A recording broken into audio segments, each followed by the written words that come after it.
topics and opinions expressed in the following show are solely those of the host and their guests and not those of W4CY Radio, its employees, or affiliates. We make no recommendations or endorsements for radio show programs, services, or products mentioned on air or on our web. No liability, explicit or implied, shall be extended to W4CY Radio or its employees or affiliates.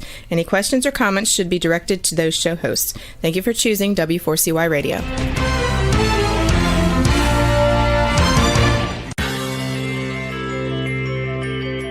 Who is January Jones? She is not a young, beautiful, talented actress on Mad Men. She is not an older, gorgeous, exotic dancer from the Johnny Carson Show. She is an author, and she wrote Thou Shalt Not Whine, the 11th Commandment, that reached #1 at Amazon.com. She is a reality TV golf personality with World High Stakes Golf televised on HDNet. She is a humorist and winologist expert. She is your featured host today on January Jones Sharing Success Stories. So sit back, relax, and get ready to laugh and listen to Ms. Jones with her eclectic roster of guests as you learn life's lessons. These stories plus sharing equals success. Welcome, and remember, beware, because you are entering the no whining world of January Jones.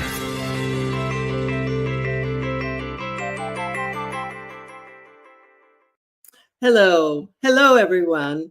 I hope you're having a glittery and glowing day. I'm January Jones, and I'd like to welcome you to our podcast today. I'm so excited because, as you can see, I have my glittering yellow hat. I have my glitter cane, my glitter watch, my glitter ring, and Glitter Granny has opened up. My website is now available at Amazon and on the internet, glittergranny.com. You can start shopping there and subscribing. I'll tell you more about it later. Now for my listeners, let me ask you a question. Have you ever signed up for a training course anywhere, on the internet or at a school? And when someone says something is 5 minutes of training, what do you think right away? Are you thinking it might be a gimmick of some sort? Well, are you ready to listen to some new interesting information? Tell me, have you ever heard about a book by the name of Small Book with a Big Idea? The Power of Listening in a World of Differences. Yes. If you can answer yes or maybe to any of these questions, then you are in the right place. And I'd like to welcome you to January Jones Sharing Senior Success Stories. Yes, you heard that right, senior. Now it's time, rest, relax, go get some cheese, get some crackers, get a glass of wine, iced tea, whatever. Now let me tell you a little bit about our guest today. She was born in 1950, so that makes her a senior. In my opinion, that makes her a young senior. She is a living testament to the transformation power of poetry and the resilience of the human spirit. She is a Chinese American, and in her lifetime, she has dealt with anorexia and also with cancer.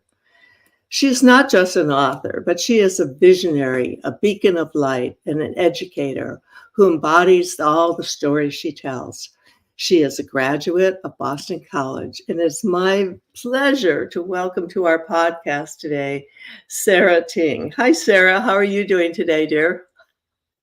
Hi, January. Thank you so much. And just a couple of minor corrections. It's a small book, 5-minute training to empower you and transform the world.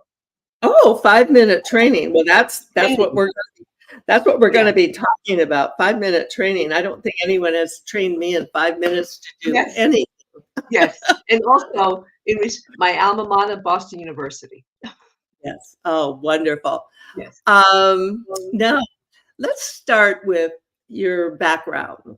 Sure. Where were you raised? Who were your mentors? Tell us a bit about how your success story began. Sure. Well, so I was raised in New York City, and I grew up at a time when the Asian population was very, very small in America. The American population at the time was about 152 million for the entire country. Okay. And the Asian American population for the entire country was a little bit over 330,000 Okay. for the entire country. So many, Yeah. many times I kind of experienced being the only one, like thinking going back, reflecting in elementary school, out of 600 students, my sister and I were the only Asian female students. Oh my God. Yeah. So Wow. I'm used to being the only one. And Yeah. I do remember, this is kind of funny. I do remember this one question a student asked me, and I was about maybe 10 or 11 years old, and the student Mhm. asked me, could I smile when I laughed? Oh, Could I see? I'm sorry. Could I see when I laughed? Because okay. my Right. eyes are slanted, right? And when I laughed, it turned into threads. So he asked me, "Could you see when you laugh?" That's a great question. I love that. It was an innocent question by a child, but it was profound for me because I never forgot that question. Mhm, mhm, mhm. Right? It made me realize at the tender age of 10 or 11, well, I guess I'm really different. So you were in New York City Yes. and the Chinese population. We lived on the West Coast for so long in California. And in the California area, there's a much larger Asian population. But I guess in New York, you were really, you stood out in the crowd, didn't you? Well, this was, in Queens, so not Manhattan, in Queens. And this Uh, again, it was at a time when the Asian population for the entire country was very small. So we're talking okay. about the entire country.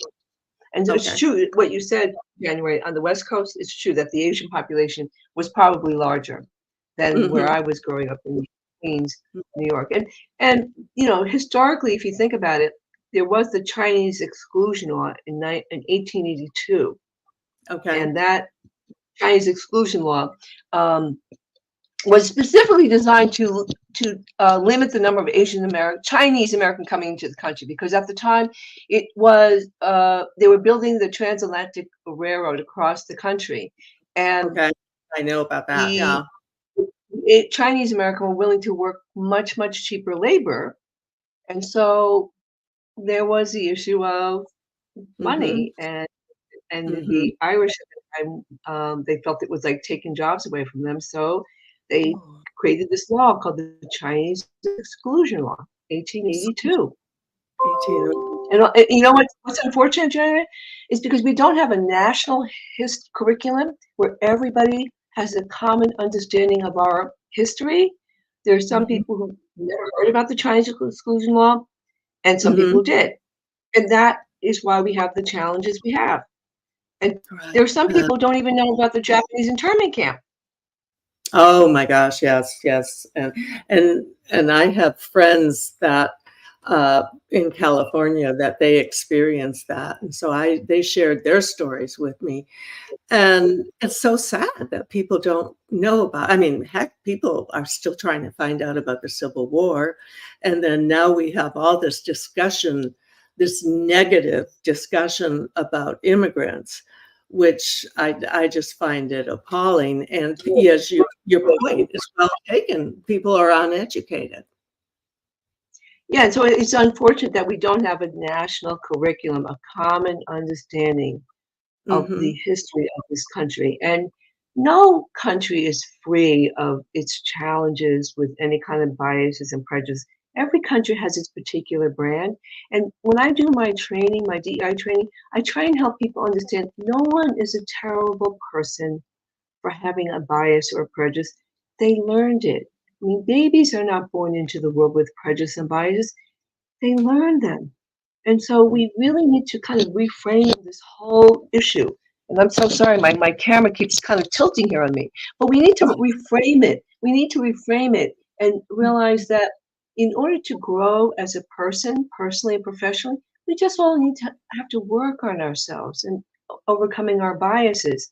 And there's a really wonderful quote by Madame Curie, who she's only one of 5 people who won the Nobel Prize in Science twice. Now, can you Oh, imagine? I Yeah, can know you about it. It's amazing. yeah, can you imagine the gender biases she must have went through as a woman in the field of science? Oh, So I want to wow. share this quote with you because I think it's such a simple but right on the mark quote. She said, "You cannot hope to build a better world without improving the individual. To that end, each of us must work on our own improvement." So think about it. Here she is, Yeah. a woman in the field of science, and she probably Hmm. went through a lot of gender biases, but she didn't talk about creating a new policy or Yeah. new law because she realized, well, it's people who create the policies and laws. And so if the people who create these policies and laws don't kind of do the work on themselves, you could easily put a bias in the policy or the law. Oh, absolutely. Which is something that we're seeing Yes, happen. Yeah. yes, When we talk about that, I always go back to that beloved musical, South Pacific, and the incredible song where they say, "You have to yes. be tall." Capital And child. I hear that, it brings tears to my eyes because it is just so true. It's such a beautiful song, and I wish it could be played every day for all of the people out there who haven't been taught properly. I, I couldn't agree with you more, January. That's such a beautiful song. You are right on the mark. I couldn't agree with you more. It's a Yeah. beautiful song to help us all realize we're taught prejudice and bias. It's not natural. We are taught it. Uh-huh. You Yeah, know what's and natural? Jenny, you know what's natural? The sun what shines on all of us. That's natural. mhm. I'm wearing my sun hat too, dear. Yeah. And you look at these beautiful children that come into the world that we love and embrace and hold to our hearts. And they're so sweet. They're so innocent. They have no hatred. They have no bigotry. No, They're just pure. And you right. just wish that somehow we could maintain that, keep that for them. Tell us now just a little bit about your parents. What was it like for your parents, and what was it like growing up? And I assume they were born in China, right? Right. Both of them were born in mainland China. And they Mhm. were newlyweds when they came to America. They were Okay. Uh, newlyweds, and they had 4 children the first 4 years of their marriage. 4, January. well, we know they weren't Catholic, but Yeah, yeah. And 4 children with no support system. No support oh, system. So, oh, and now remember, and they're immigrants. So, it when as I got older, I could understand and appreciate the challenges they must have went through as right. Chinese Americans here in America, and so it was difficult for them having 4 children and uh, not What what did no support. what did your father do for a living? I know what your mother did. She was Yeah, home yeah. taking So my baby. father, yes. So my father was at the time, a diplomat representing the nationalist Chinese government, and he, at one point, he had to make a decision to go back to China because the government wanted him to go back. And that time, I was about 11 or 12 years old, and he made the decision to stay here in America because none of us knew a word of Chinese. And the reason Yeah. why we didn't is because the teachers told my parents, don't teach your children Chinese because they were afraid it might affect our English, learning English. So they never taught us Chinese. So they Mhm. knew that if they were to go back, it would be such a struggle for us. And so they stayed here for our education. And that one decision, January, changed the destiny of my life because clearly, if my father decided to go back, I probably wouldn't be here talking to you. Yeah. And that I can attest to. Yeah. My grandmother came from Poland, and it was interesting. She and her children all spoke Polish, but the Hmm. grandchildren, we were never allowed for the same reason to learn Polish or speak Polish because the thing here was we had to fit in, we had to assimilate.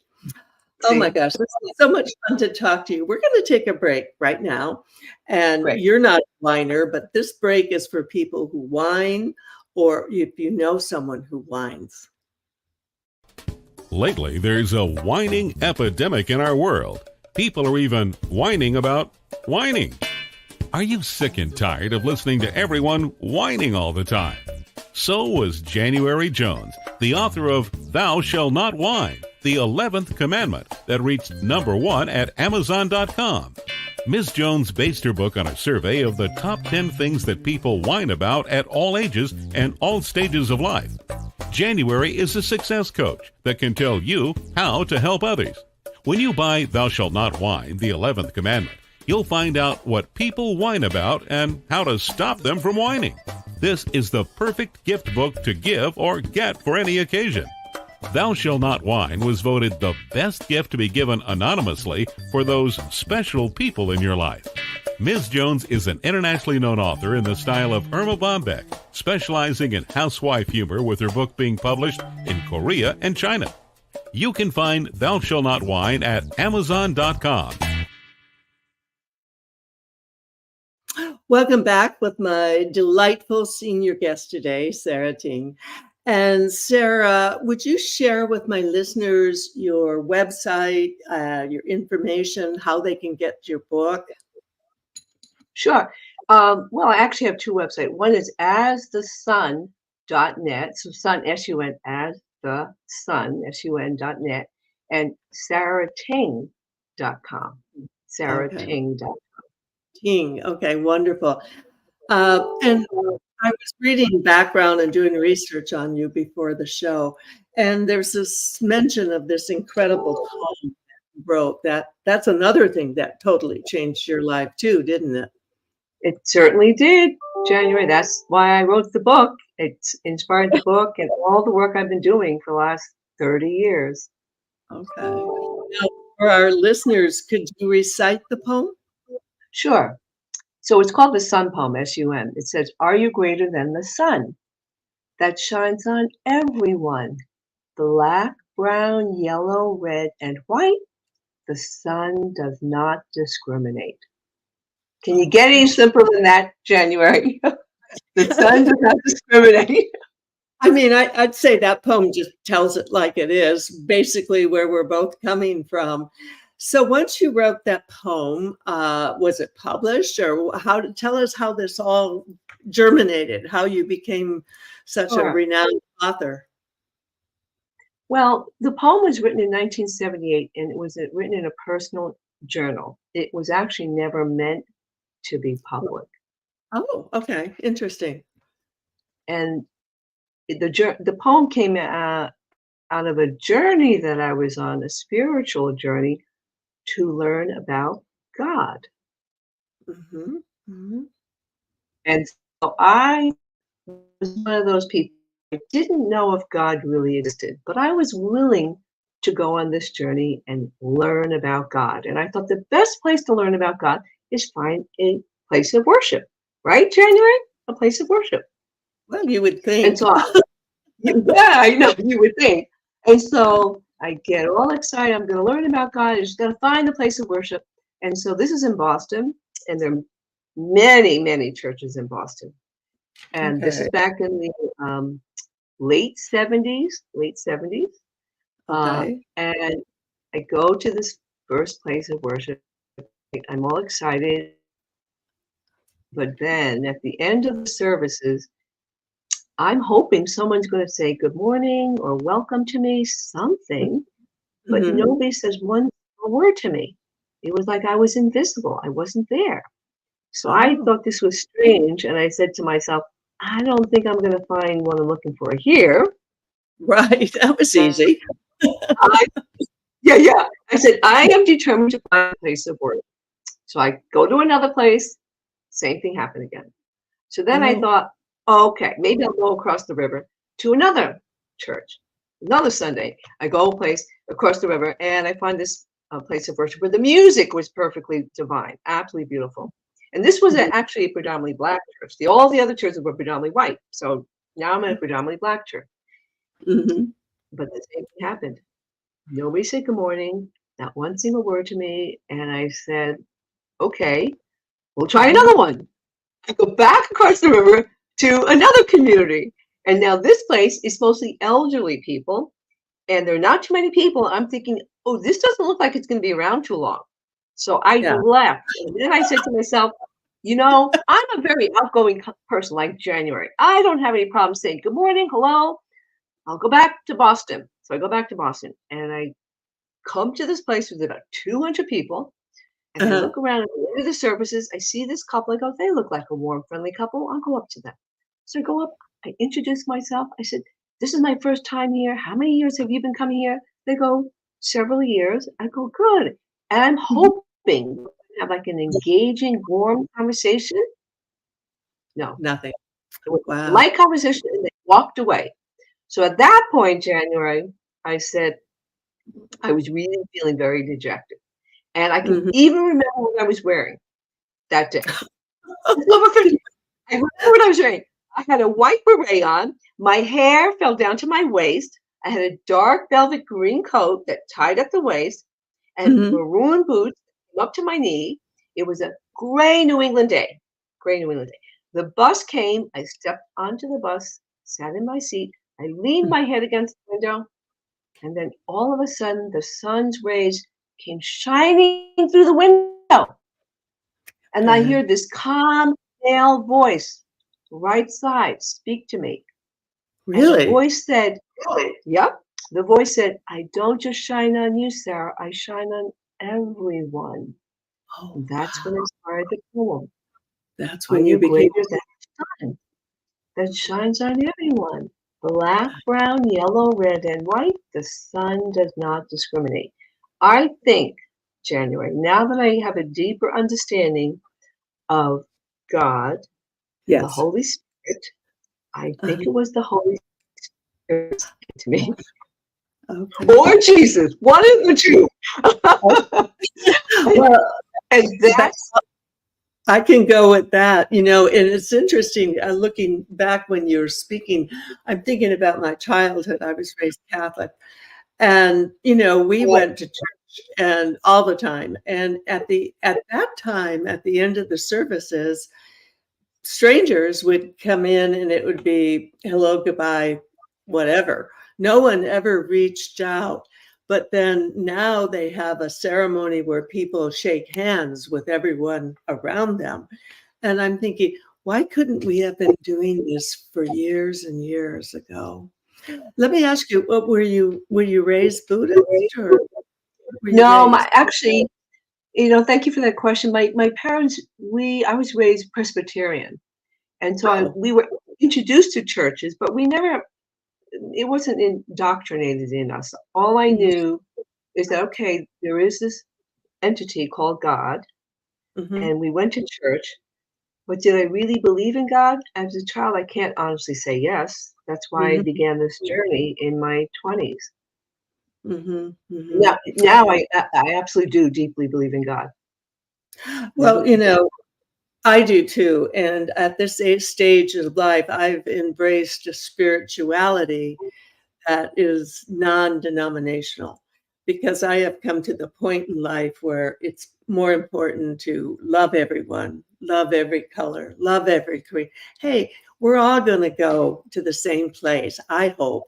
And I think if you try to live a good life, you're on the right road. And I think it's much simpler than organized religion makes it out to be.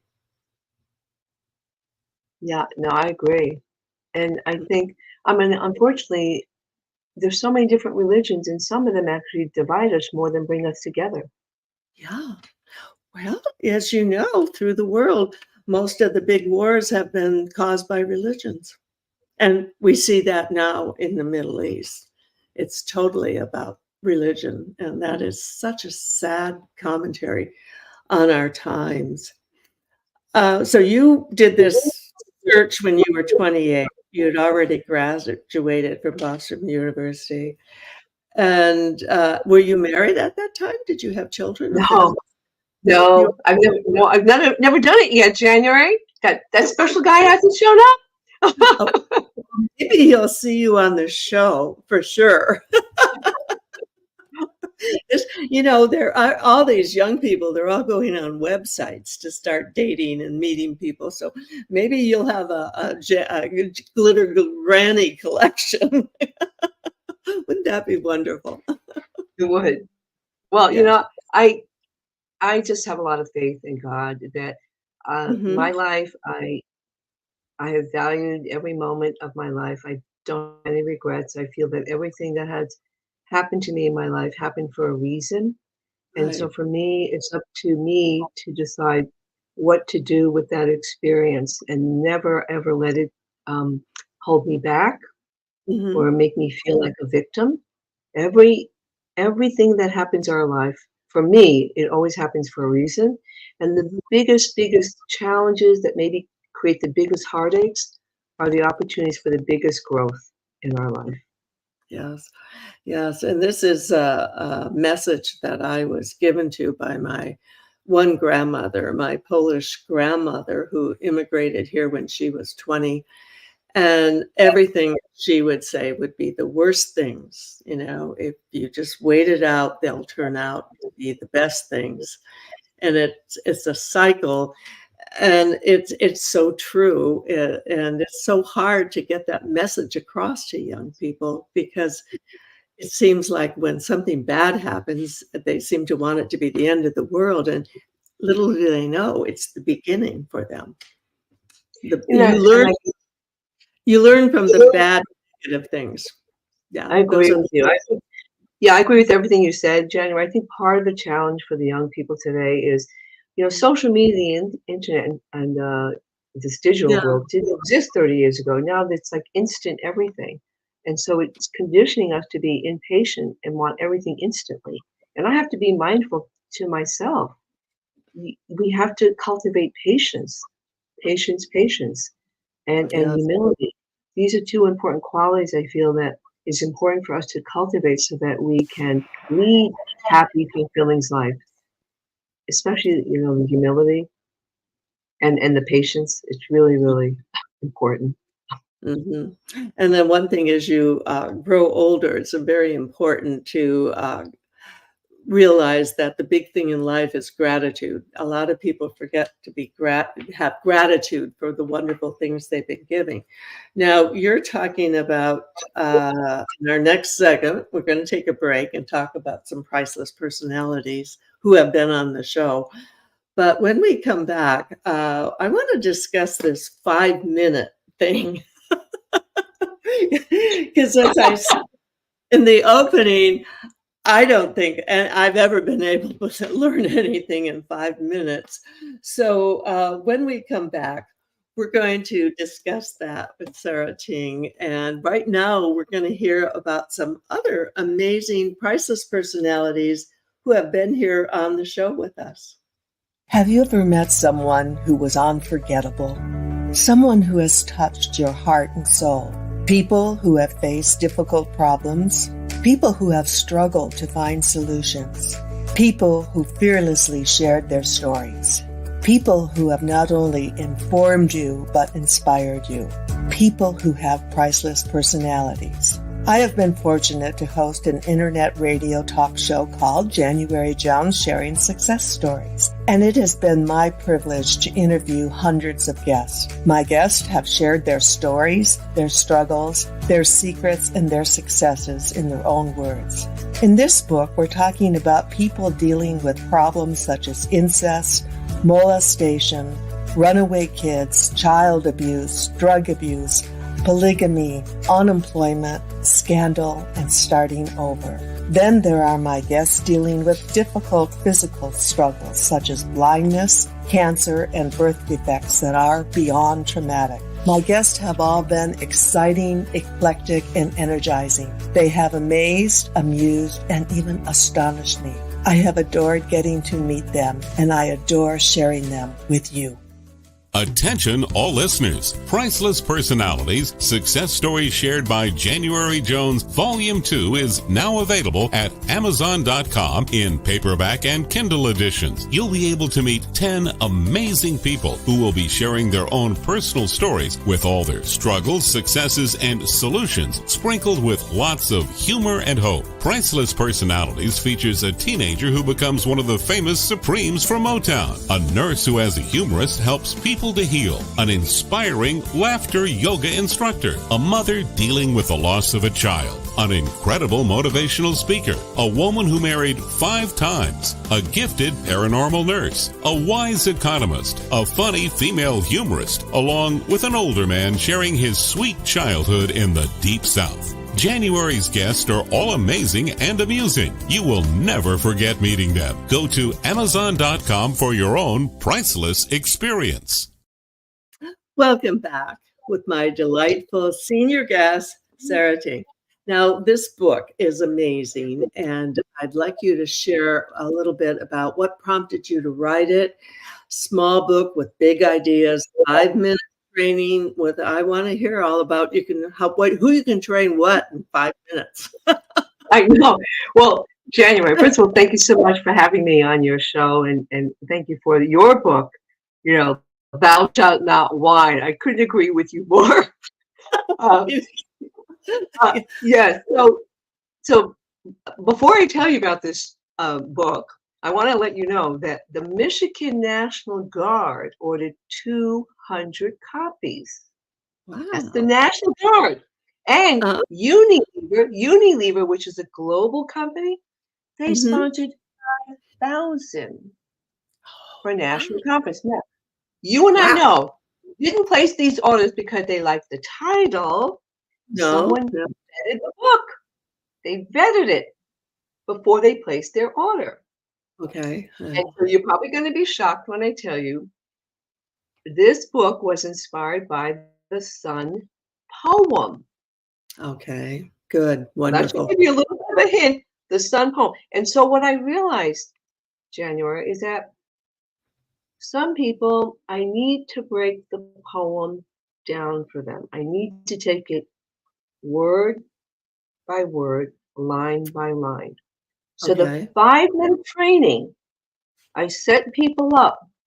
Before you take this 5-minute training, go into a quiet place, turn off your cell phone, and be prepared to give your full attention to each word on the page of this book. Okay. Remember, no cell phone, no noise, your full attention. And here's the most important piece. And be willing to put your pride and your ego aside. Okay. Okay. Right? Right. Okay. Right? Well, this is going to be a challenge. Right? And so we break the poem down in the first line.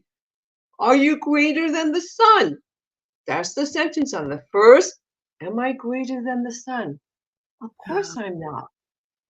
Keen that shines on everyone. Now here's where it gets challenging. Black. The word black is on the page all by itself. How do you really feel about black people? Okay. Right? Then the next brown. So these are just one word on one page. Brown. Okay. Yellow. Red. The whole thing takes 5 minutes or less. And the last line, the sun does not discriminate. Oh, that's wonderful. You have now taught me something in 5 minutes. Well, I actually knew that before, but for anyone who's listening, this is a very powerful message you're putting out there, dear. Yeah. Thank you, January. And you know what, January? You might find this hard to believe. I find it hard to believe. Let's just pretend you and I were friends when I wrote this poem. We knew each other. And you said to me, Sarah, what does this poem mean? And I tell you what it means because I wrote it, right?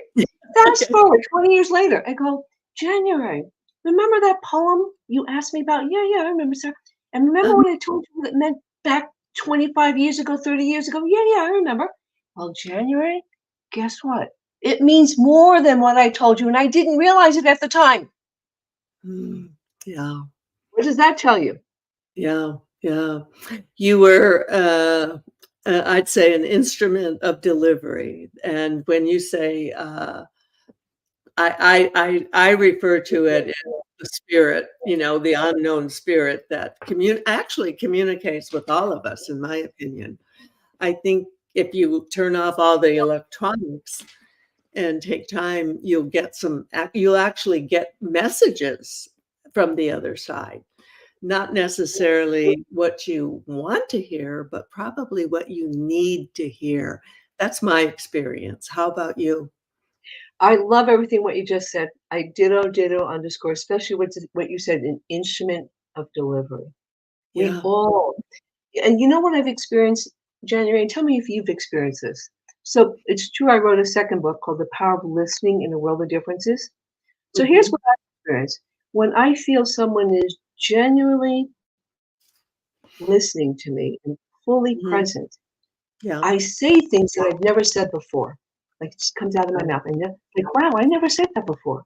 Have you ever Mhm. experienced that where you talk to somebody and they're Mhm. so present with you and Yeah. listening to you that all of a sudden something comes out of your mouth like, wow, I'm saying that for the first time. Yeah. Yeah.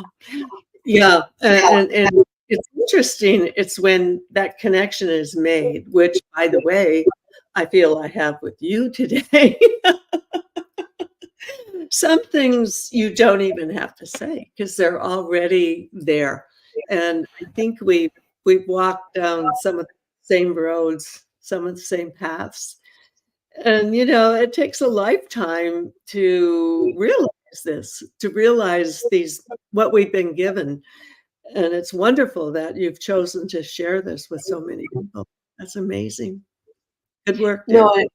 what you said again is I couldn't agree with you more. It takes a lifetime. It takes a lifetime to, first of all, I think, to know yourself. And I think in order for all of us to continue to grow personally and professionally, you have to cultivate self-awareness. You Mhm. cannot grow if you don't take time to reflect on yourself, both Right. good and bad. And the thing that I think we have to be aware of is don't beat up on yourself. And this is what happens. You hear people saying, "Oh, that was dumb what you did," like criticizing themselves. Like that was Mhm. the stupidest thing you ever did. And so you just have to be mindful of the things you say to yourself. We have to be our own best friend. We have to know how to be gentle and compassionate. And of course, yes, we make mistakes. And those are the times when you need to be the most compassionate with yourself because Mhm.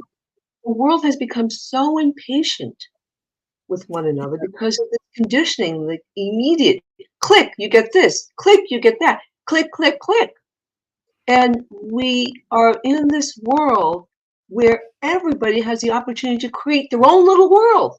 Literally, Mhm. literally. And Yeah. I sometimes I ask myself, well, when do you get to interact with somebody?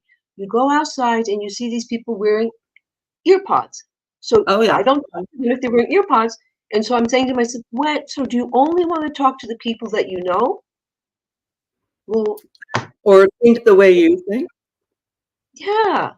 But how do we grow? It's amazing when I take my walk around this beautiful pond and I don't talk to every single person I meet. I let the Mhm. spirit move me. Uh-huh. I met this one woman, January. She told me she walks to work every day and it's an hour walk. Yeah. 1 hour. She walked to work every day.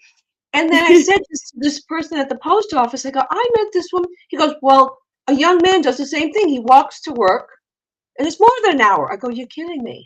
See, I mean, Well how did I learn this? By talking to people, you know? well, I hear you because the other day this is so good. This is a fun story. The other day, I was in the, parking lot, and I backed up, and even though I had my camera and all that, I bumped into another car.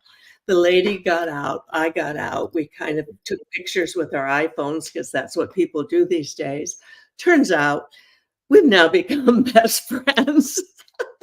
See? And we go out to breakfast with our husbands once a week, and we have Polish grandmothers. We both are Polish, or we thought we were all Polish, and we just had this connection. And, if you just put it out there, it can happen anywhere. Absolutely right. And one of the reasons why I wrote this book, January, is because going back to, I realized that for some people, I just really needed to break the poem down for them and to help them fully understand the depth and breadth of it. Because I can almost guarantee you, a year from now or 2 years from now, if you reflected on this poem, you might discover something new for Mhm, yourself that you didn't realize at the time. And mhm. so, to me, I remember this interview with an author, and he was a best-selling author like you. And he said in the interview, he said, write because you have something to say. Yes. Mhm, So when yes. I write a book, it's because I feel I have something to say that's not being said. And clearly, I know for a fact, because I wrote the poem, you will not find this poem anywhere else in the entire world.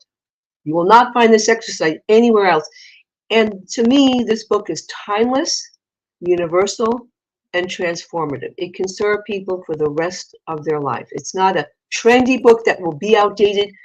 Put it this way, the day the sun no longer shines, you can throw the book away. Well, that's why I feel our connection is so incredible, because I was doing the research, and I really didn't know what the name of the poem was. I was just kind of in my mind looking for it and thinking, and I was getting ready to do the show. And I have to tell you this, I have never worn my yellow glitter hat on any other show. Oh, And really? yeah, really, that's true, honest. And so somehow I found my yellow hat and my fun beads, and I was ready to welcome the sun. Yeah, that was amazing. You were. And you know Mhm. what? Yellow, I don't know if you know this, but a lot of colors have different meanings to them. And yellow, Uh-huh. my understanding, the color of yellow is the color for joy. Oh, okay. Yeah, Joy. I love it. Well, this is a first for yellow. I hope we get a lot of listeners. I Yeah. hope the message goes out to everyone. It's been really fun connecting with you. What do you do now for a living besides being a brilliant writer? Well, so this poem inspired this wonderful nonprofit Oh, called okay. World Unit Inc., which I've been dedicated to for now 30 years, World Unit Inc. And I do diversity inclusion training, Uh-huh. and I give talks. So I pretty much have dedicated my life to advancing equality for all people. This book is one of the tools, and my nonprofit is really where I have devoted pretty much most of my time. And believe it or not, January, the poem has also inspired this beautiful landmark, a permanent landmark. There's a design concept for it. It Oh, has been accepted to be part of Dorchester Bay City development, so it will be a permanent landmark with this poem so that the truth will never be distorted. Future generations will know what equality is. And the mhm. poem also inspired a song called We All See the Stars. And the Oh, song was performed at the United Nations by children, by oh, children. And the children love the song. The challenge, January, but maybe it being on your wonderful show will help. There are millions of children who don't know the song, millions. And yeah. the children who learn it, they love it. One little boy said when he sings it, it makes him feel like he can do anything. We want Mm. all children to feel that way.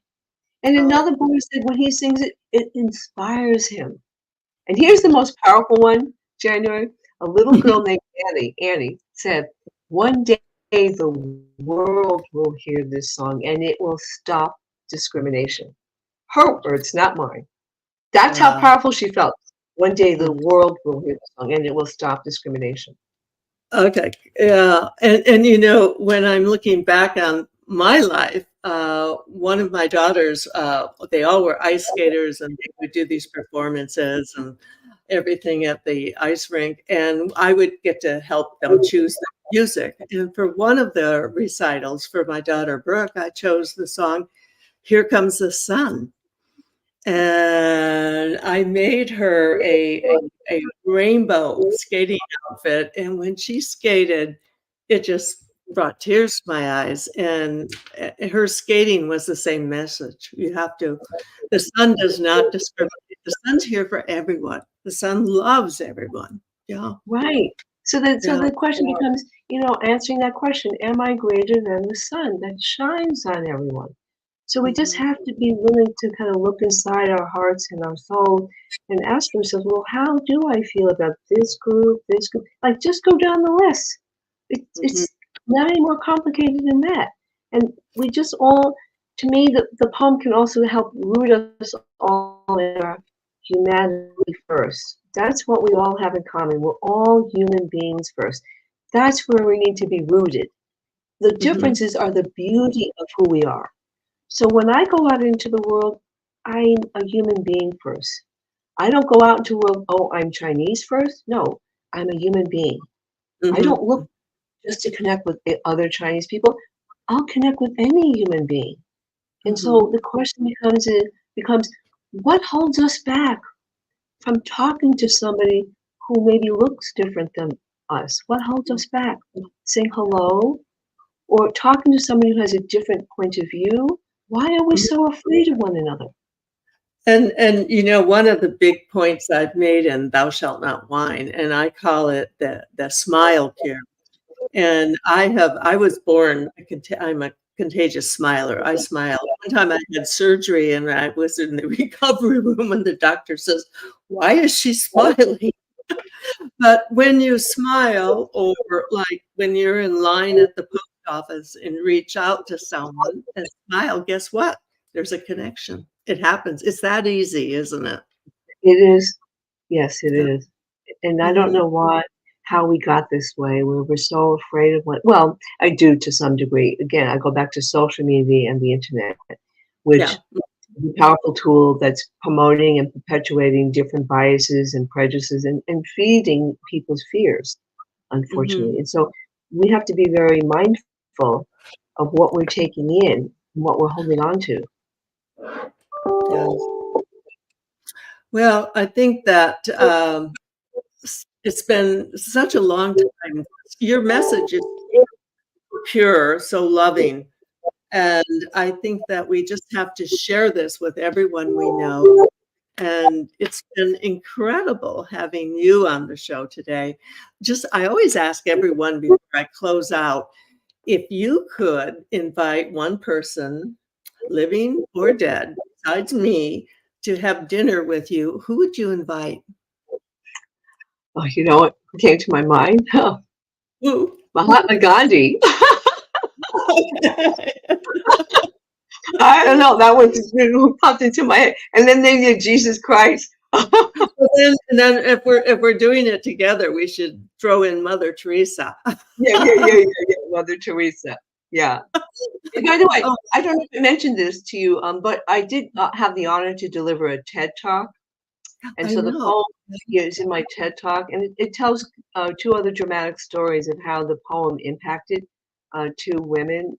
And I mean, it has been quite a journey for me. And there is this force greater than ourselves, because things have happened to me along this 30-year journey that is kind of you would just be like so shocked. Now that who would have predicted that? I mean, for example, I'm having Christmas dinner. We have to go because we're closing up.